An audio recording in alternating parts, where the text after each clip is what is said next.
Now for the top story tonight. One of the little-known parts of Obamacare is an option for the feds to reimburse private health insurance companies if they are not making enough money under the Affordable Health Care law. In effect, the feds would subsidize private insurance companies if they don't make profit from Obamacare. That part of the law has angered some people. Joining us now from Washington, Florida, Senator Marco Rubio has introduced a bill that would prevent any such reimbursement. So, Senator, I don't think Harry Reid is going to allow that bill to come up for a vote. What say you?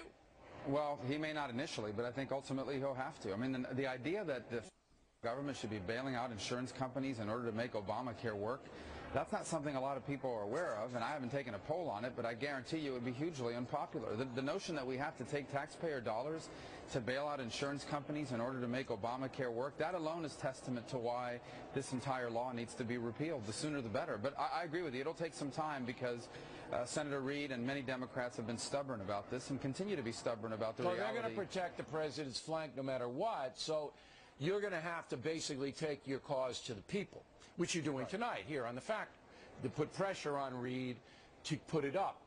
But what is the threshold there? You say, well, if they're not making enough money, it's not spelled out. Is it in the Affordable Health Care law? No, it isn't. It says that any shortfalls that may happen as a result of the law, that they're going to come in and make up for it. And according to the rule, the way they've written it, it could be any amount. I mean, they really could just go, pour hundreds of millions of dollars of taxpayer money into these private plans. But you talk about taking it directly to the people. I already see it. The body language on Capitol Hill among many Democrats is very different than it was a month and a half ago. Very different than it was just a couple of weeks ago. No doubt they're scared, particularly the ones who have to run for office next year. That's right.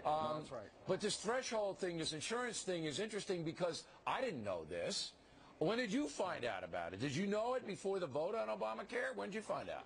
Well, I wasn't here when they voted on Obamacare, but I can tell you we've been studying it over the last few months because we've heard a lot of outside groups been mentioning it, looking at exactly what it meant because we wanted to be responsible. It is exactly what I just said. And after last Friday, it's the likelihood that they're going to have to come in and bail out companies has increased exponentially. Sure. Because a lot of those companies were counting on the people that lost their insurance to be part of their exchanges. So they're either going to have to charge higher premiums, which goes against the very thing that the law was sold on, or they're going to have to be bailed out by the taxpayers. But even if they charge higher premiums, which most of them will, I mean, the initial data says that holding private insurance, and now, as we reported last night here on Fox News, even in plans paid for partially by their employers, everything's going up because they're not getting the groundswell of people coming in because people can't come in because the machines don't work.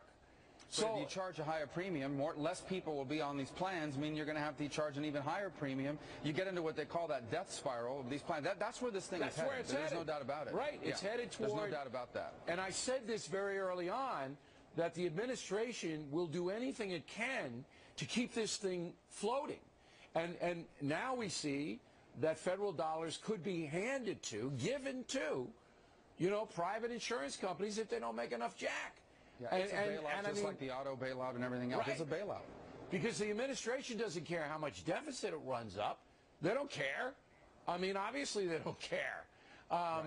That's what they've been doing for 5 years, is running up huge debt. So a little bit more debt to carry Obamacare on the rolls, they're going to do it. But, Bill, here's what makes it worse. This bailout would be every year because these plans don't just need a one-year bailout. They're going to need an ongoing bailout. So this is not unlike the other bailouts. I thought it was a 3-year threshold.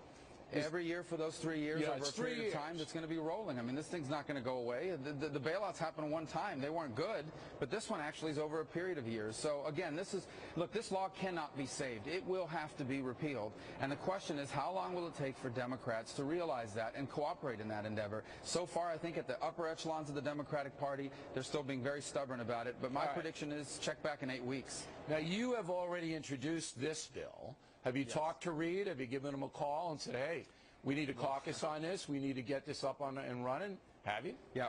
I haven't. We haven't reached out to him, but I have talked to some other Senate colleagues who are shocked, particularly in the Democratic Party, that are shocked that this provision is in there. They're going to say more about it, and I have a feeling I'm going to be getting more phone calls than I'm going to have to be making over the next few days as more people become aware that this is just one more aspect of this law that no one knew about. No, absolutely, you're right. All right, Senator, please keep us posted. We appreciate your time this evening.